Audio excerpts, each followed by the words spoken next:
반갑습니다. 오늘 저희 강산 숲속교회 예배를 함께 멀리서나마 함께 하신 여러분께 주님의 축복과 또 놀라운 말씀의 은혜가 있기를 축복합니다. 오늘 말씀 보겠습니다. 마태복음 17장 14절 17장 14절에서 21절까지 읽어보겠습니다.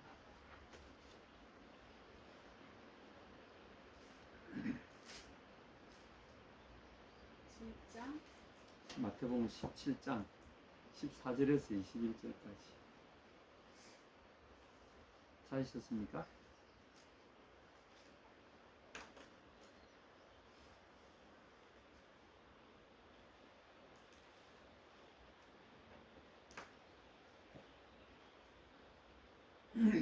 함께 읽겠습니다. 시작. 그들이 무리에게 이르매 한 사람이 예수께 와서 꿇어 엎드려 이르되 주여 내 아들을 불쌍히 여기소서. 그가 간질로 심히 고생하여 자주 불에도 넘어지며 물에도 넘어지는지라. 내가 주의 제아들에게 데리고 와서나느니 고치지 못하더이다. 예수께서 대답하여 이르시되 믿음이 없고 패역한 세대여, 내가 얼마나 너희와 함께 있으며 얼마나 더 너희에게 참으리요. 그를 이리로 데려오라 하시니라. 이에 예수께서 꾸짖으시니 귀신이 나가고 아이가 그때부터 나았느니라. 이때 제자들이 조용히 예수께 나와 이르되 우리는 어찌하여 쫓아내지 못하였나이까. 이르시되 너희 믿음이 작은 까닭이니라. 진실로 너희에게 이르노니 만일 너희에게 믿음이 겨자씨 한 알만큼만 있어도 이 산을 명하여 여기서 저기로 옮겨지라 하면 옮겨질 것이요 또 너희가 못할 것이 없으리라. 21절에 이런 말씀이 다른 후대 사본에 나오는 기도와 금식이 아니면 이런 이유가 나가지 아니하느니라. 아멘. 하나님 아버지, 이 말씀을 우리에게 오늘 묵상하게 하신 것 감사합니다. 주께서 우리에게 말씀을 듣는 귀를 주시고 보는 눈을 주셔서 이 속에 주님 우리에게 하고자 하신 말씀들을 깨달을 수 있게 하시고 그 길로 주님의 말씀 가운데 들어갈 수 있도록 저희들을 세워 주옵소서. 예수님의 이름으로 기도합니다. 아멘.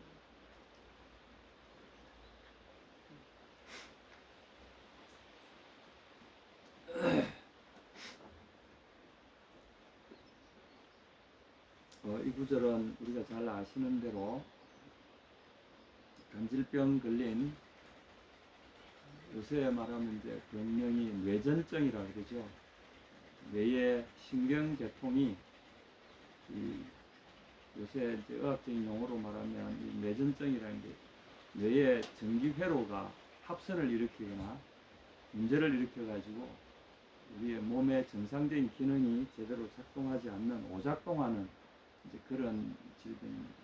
근데 이 고대 사회에서는 이 뇌전증을 아마 똑같은 건지는 우리가 알 수 없습니다만은 이런 증세로 봐서는 의사들이 뇌전증이라고 진단할 만한 그런 병입니다만은 그 당시에는 이런 증세, 사람들이 갑자기 마비가 되고 몸을 가누지 못하고 하는 이제 그런 증세들을 가리켜서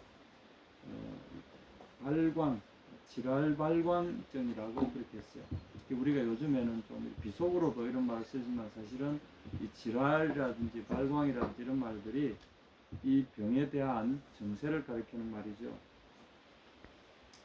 저도 이런 분들을 보는데 요새 말하면 갑자기 평상시에도 있다가 몸이 마비되면서 쓰러져서 입에 거품을 물고 눈자위가 돌아가고 굉장히, 그리고 이제 한참 있으면 또 깨어나고, 제가 군에 있을 때도 우리 같은 동료 중에 그런 분이 있었어요. 기도하다가 갑자기 또 막 이렇게 발작 일어나면 쭉 이렇게 바닥에 몸이 굳어지고 교회 바닥에 쓰러져 가지고 막 그 거품을 물고 하다가 또 막 저희가 달려들어서 만지고 막 이렇게 하면서 한참 만에 또 깨어나고, 자주 우리 주변에 이런 분들이 많아요. 그래서 옛날에는 이 병을 우리 이제 한국에서는 이걸 이제 질환병 또는 발광병 그래서 이걸 간질병 이렇게 이제 의학적으로 용어들이 정리되어 왔습니다만은 요새는 이제 이거를 뇌전증이라고 통일해 쓰고 있습니다.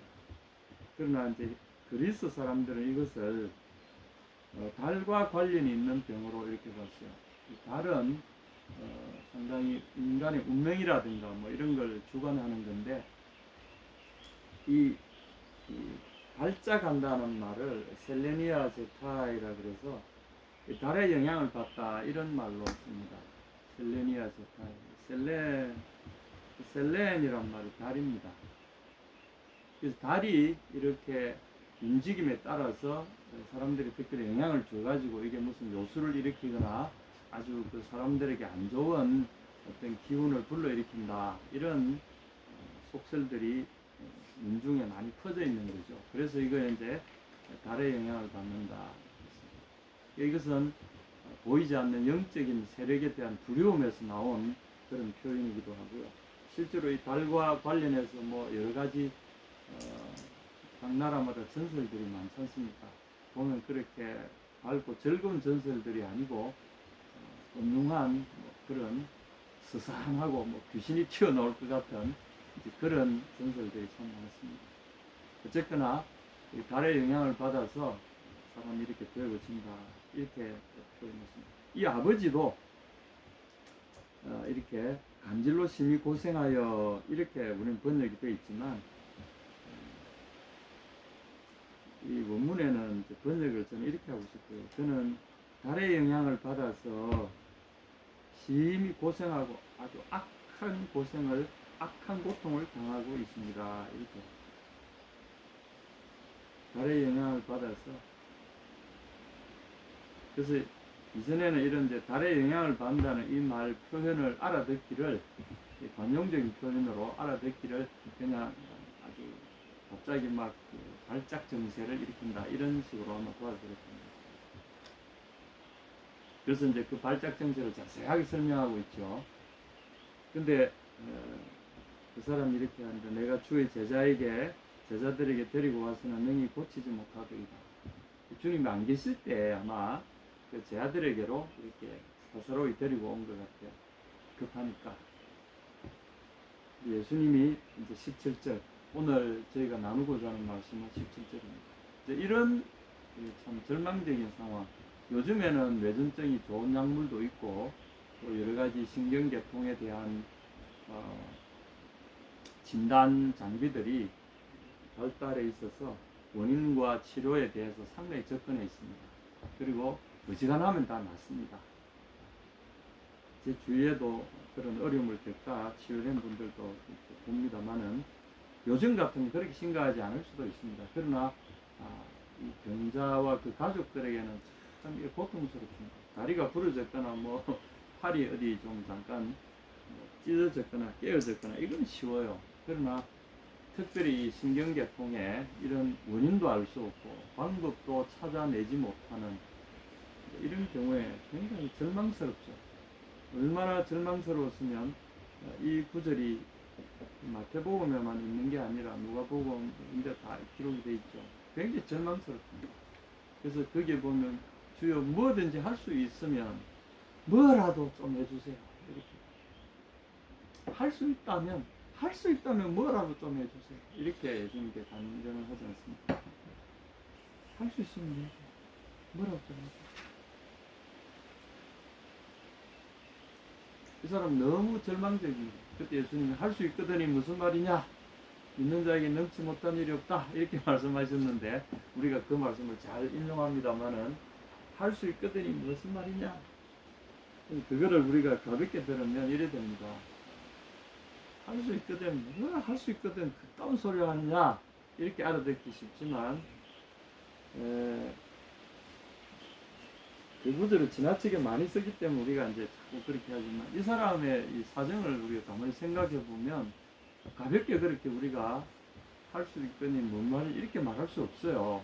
우리가 예수님이 말씀하신 거하고 우리가 말하는 거 다르죠. 우리가 받아들일 때는 우리도 똑같은 입장에 처하면 그리 되지 않겠습니까? 너무나 인간적일 수밖에 없고 너무나 당연하게 느끼지 않습니까? 할 수 있는 대로 뭐라도 좀 해주세요. 당신이 할 수 있는 뭐라도 좀 해주십시오.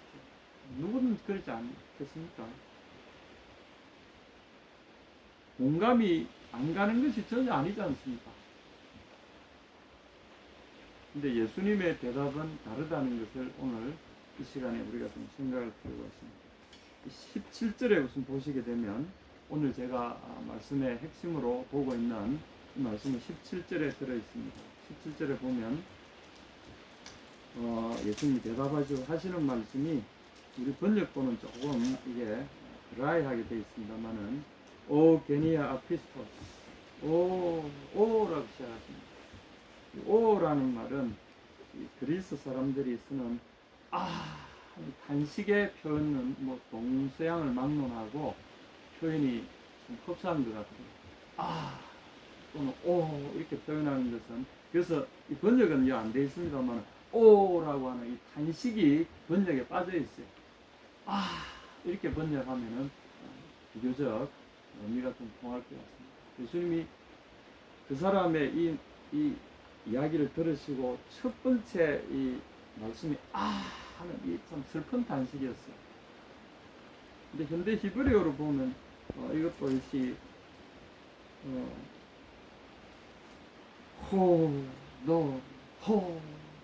히브리 사람들 이걸 이렇게 발음하고요. 그리스 사람들은 이렇게 발음하고 한국 사람들은 이렇게 발음해요. 똑같지 않습니까? 이 탄식의 의미는 슬프고 괴롭다는 뜻입니다. 주님의 슬프고 괴로운 마음이 하면서 여기에 터져나옵니다. 이 세대요 이렇게 됩니다. 세대라는 말은 한국에서는 잘 안 쓰이죠. 여러분 세대라는 말 어릴 때 들어봤습니까? 그냥 이거는 뭐 이 세대 저 세대 이렇게 하는 말로만 하지 이런 일반 그 대화체에서는 전혀 안 쓰이는 말입니다. 그냥 서술하거나 뭐 기록할 때는 이런 말을 쓰지만 대화체에서는 안 쓰는데 이 히브리 사람들은 이걸 자연스럽게 썼어요. 예수님이 또 이 세대가 다 지나가기 전에 또는 뭐 이 세대라는 말을 참 많이 쓰셨어요. 여기 보면 이 세대 이 세대요. 이 세대라는 말 오늘날을 살아가는 이 사람들이요 이런 의미가 되죠. 오늘날을 살아가는 이 사람들 또는 이 시대의 함께 살아가는 이 사람들 그리고 예수님과 함께 지금 같은 시간대를 살아가는 이 사람들을 이야기하고 더욱 더 가까이는 예수님의 곁에서 함께하는 사람들 이 사람들을 이렇게 합니다. 역시 이것은 제자들을 가리키는 말씀이기도 하고요.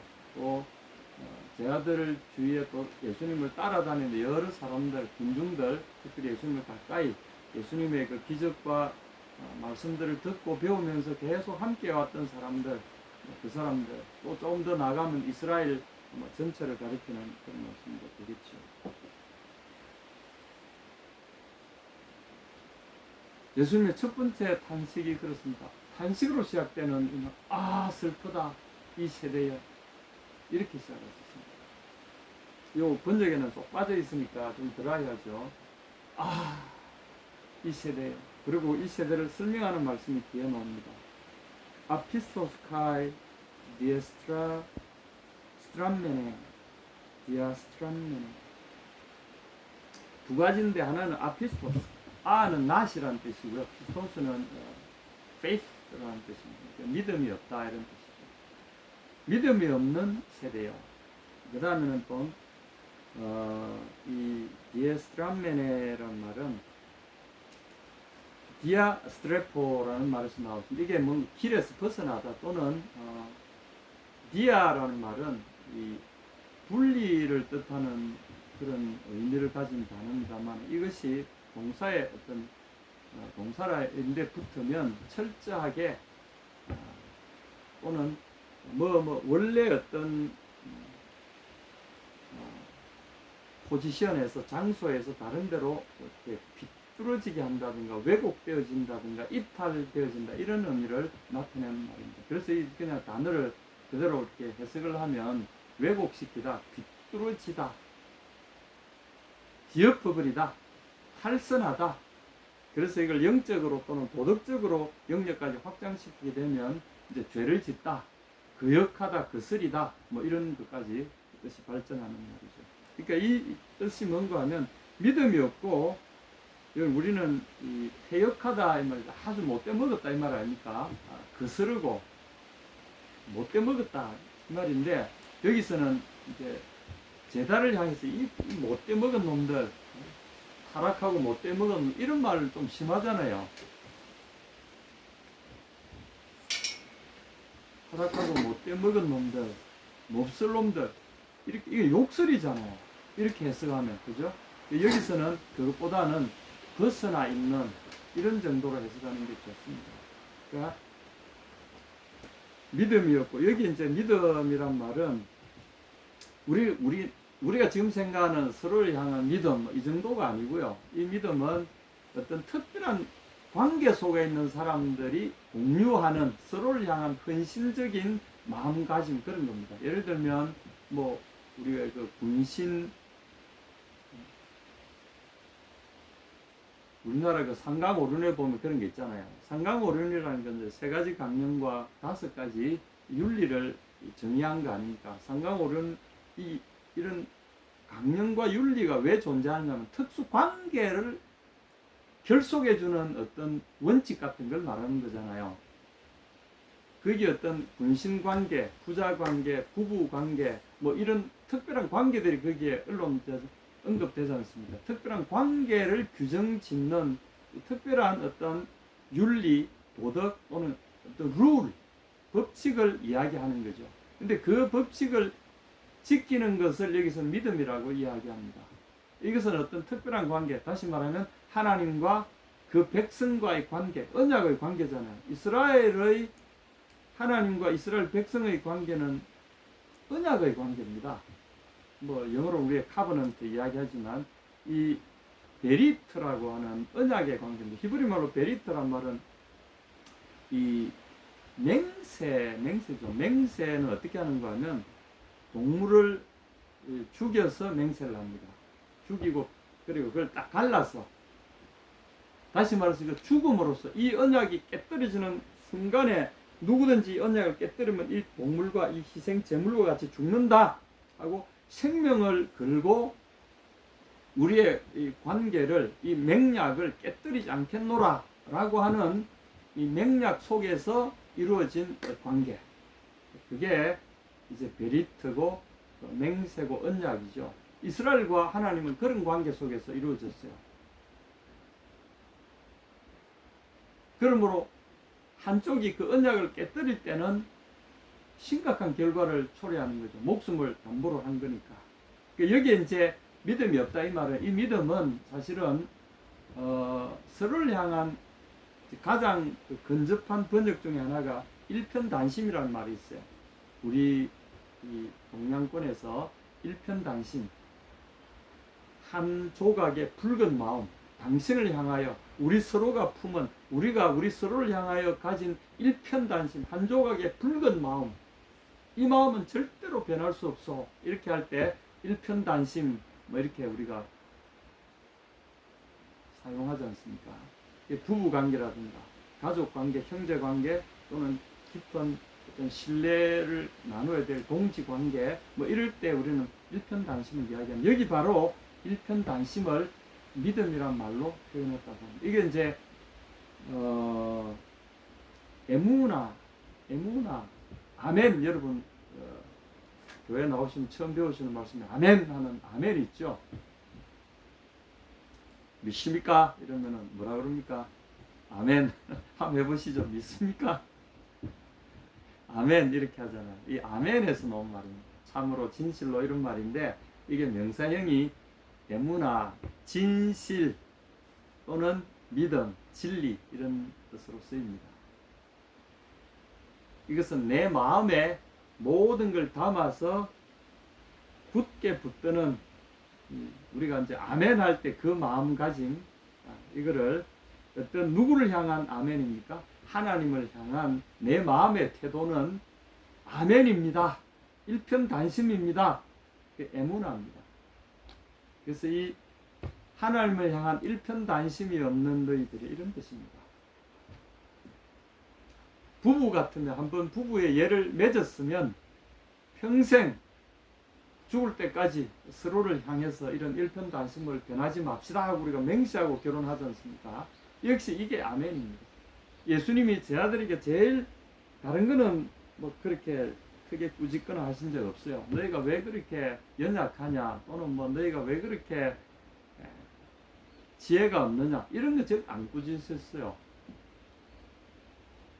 예수님이 제 아들을 제일 격려하고 도전하고 꾸짖으신 가장 중요한 포커스는 바로 이 너희 믿음이 어디 갔느냐, 믿음이 작은 자들아, 계속 이렇게 꾸짖으시고 격려하셨어요.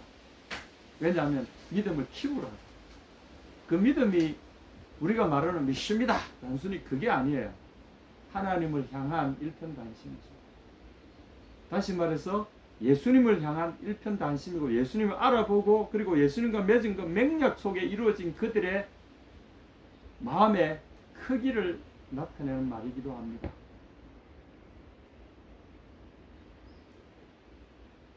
또 이 패역한 말은 구부러졌다 이 말이죠. 구부러졌다. 원래 가던 길, 이 구부러진 이런 것들은 하나님을 대적하는 어떤 대적자들에게 많이 설명할 때 나옵니다. 사도행전 13장 10절에 사도 바울께서 하나님 말씀을 가로막는 박수무당 다예수에게 예수님이 아주 그 사도 바울께서 저주를 퍼부으시면서 공격하실 때 아주 심하게 꾸짖을 때 하나님의 길을 굽게 하는 이 사탄의 자식이 하시면서 막 강하게 질책하실 때 언제까지 이 하나님의 길을 굽게 하기를 그치지 않겠느냐 할 때 바로 그런 단어가 이 의미입니다.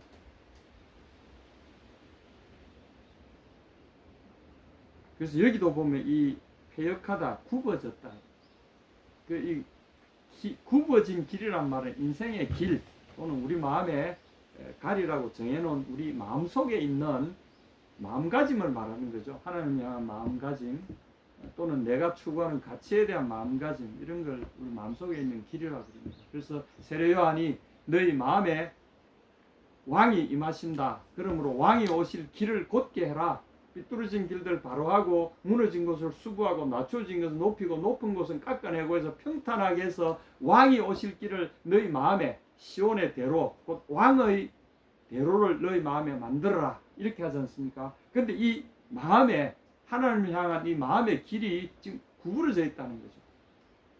그래서 이 믿음이 없고 패역하다 이 말을 우리가 해석을 하게 되면 이런 뜻이 됩니다. 예수님이 그 제자들에게 꾸짖으시면서 하신 이 말씀, 그 탄식 속에 아직도 너희들은 왕을, 너희 하나님을 모셔드리고 그분을 완전히 너희 속에 임하시게 할 준비가 안 돼 있구나 이런 뜻이죠. 길이 굽어져 있으니까. 그러니까 자기들이 정한 엉뚱한 길로 가고 있다는 거죠.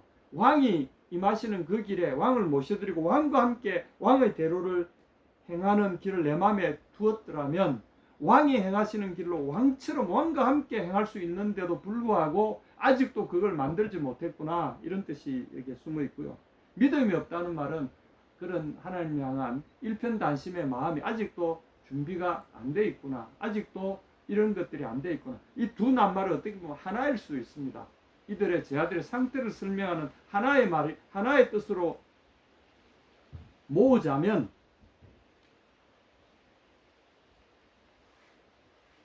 아직도 너희들은 나와 동행할 나를 힘입어서 나처럼 나와 동행할 준비가 아직도 안 돼 있구나 이런 뜻입니다.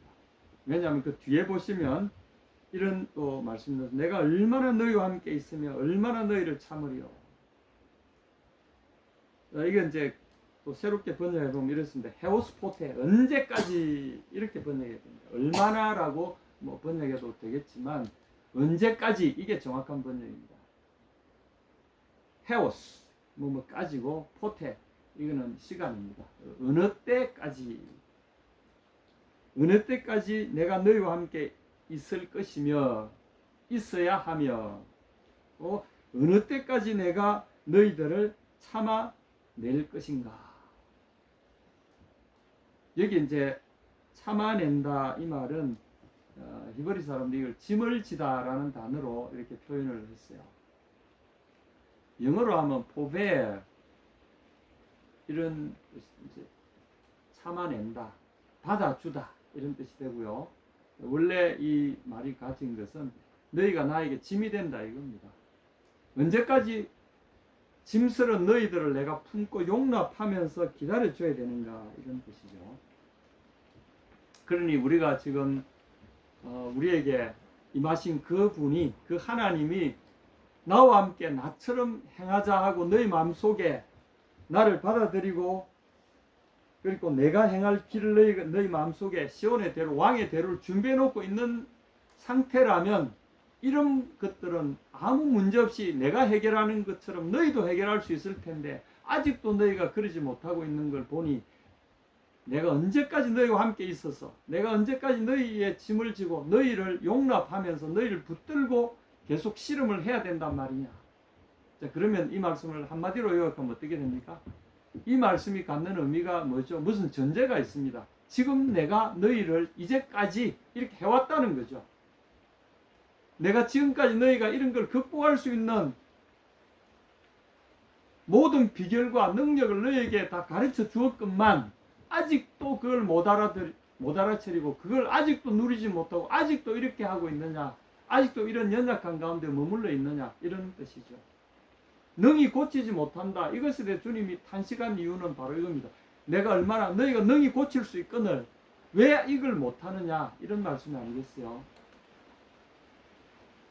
자, 이건 이제 보면 믿음이 없고 폐역한 세대여 하면 뭐 굉장한 욕처럼 욕설이고 저주처럼 들리지만 사실은 그게 아니고요. 애정의 채찍이라고 보는 것이 더 좋을 것 같습니다. 첫째, 이 말씀에 전제 조건이 있습니다. 내가 지금도 너희를 내가 그를 이렇게 세우고 내가 사람들을 기적을 베풀고 그들에게 새로운 나라를 선포하고 사탄을 이렇게 세력을 쫓아내고 또 거기에 얽매인 사람들을 풀어주고 하는 이 권능의 일들을 내가 해온 것처럼 너희도 할 수 있기를 위하여 내가 지금까지 너희와 함께하고 너희를 붙들어주고 있었다 이런 것이죠. 그래서 가끔 저도 자주 그럽니다만은 환경에 대해서 불평을 많이 해요. 그리고 다른 사람에 대해서 불평을 많이 하죠. 왜 저 사람들은, 왜 이런 환경, 왜 이런 일이 나에게 자꾸 이런 식으로 이야기합니다. 그런데 거기에서 하나 빠뜨리고 있는 중요한 사실이 있죠.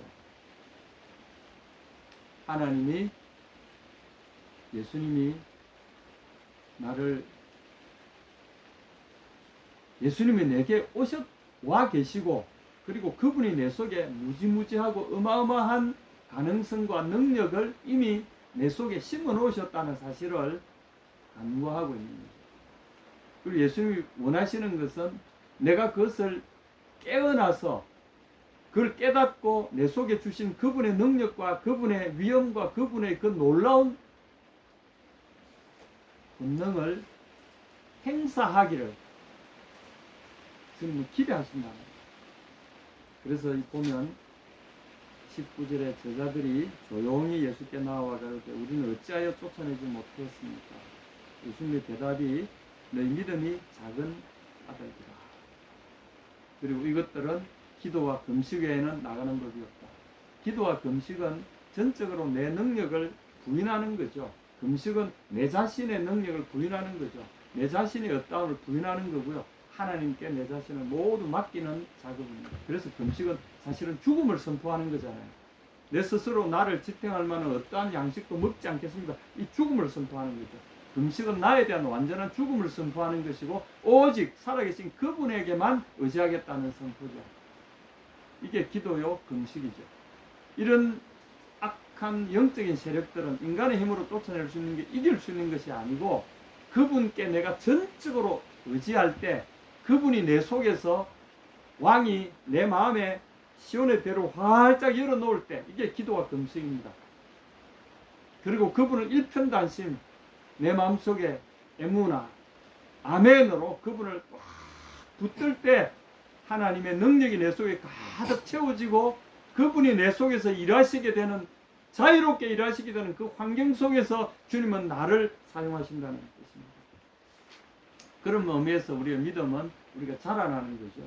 이런 이전에는 우리가 내 눈에 보이는 대로 살아왔기 때문에 내 주관적으로 살아왔지만 예수님이 그 제자들에게 가르치고자 하시는 이 삶의 모습은 이제는 내 자신을 전적으로 내려놓고 그분이 내 속에 일하시는 것을 그분이 내 속에 일하시기를 기대하시는 거죠. 그렇게 해서 주님은 내 속에 그런 인격과 그런 하나님만 전적으로 의뢰하는 믿음의 삶이 내 속에서 형성되어지기를 기대하고 기대하시는 거죠. 만약에 내가 그런 삶을 주님께 내 혈기와 나의 판단과 나의 이런 것들을 내려놓고 순간순간 주님을 의뢰하고 주님이 내 속에서 강력하게 일하시도록 그분이 강력하게 나타나시기를 기대하고 전적으로 주님을 의뢰한다면 주님 이렇게 하실 게 아니라 오 이렇게 탄식이 아니라 기쁨의 탄성을 지르시면서 가나안 여인에게 오 여인이여 내 믿음이 크도다 이렇게 말씀해 주신 것처럼 우리에게도 오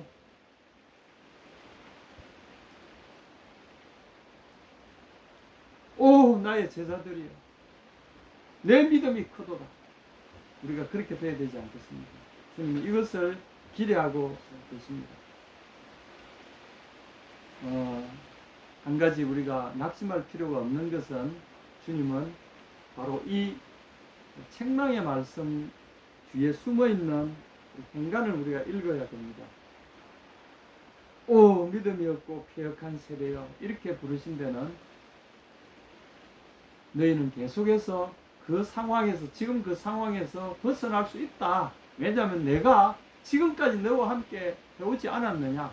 너를 위하여 사람들을 보내고 너를 위하여 말씀들을 보내고 너를 위하여 삶의 환경들을 바꾸고 너를 위하여 내가 얼마나 너를 이끌어 왔으면 너를 오늘까지 세우기 위해서 계속해서 너를 붙들고 함께하고 격려하고 그리고 보호해 왔는지 네가 아직도 그걸 모르느냐.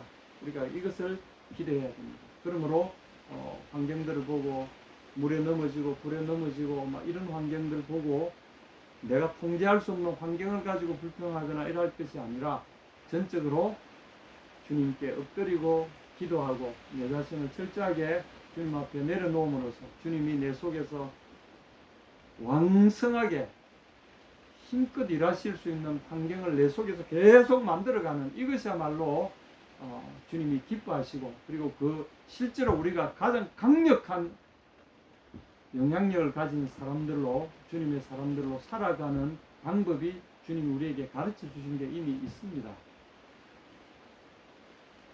그래서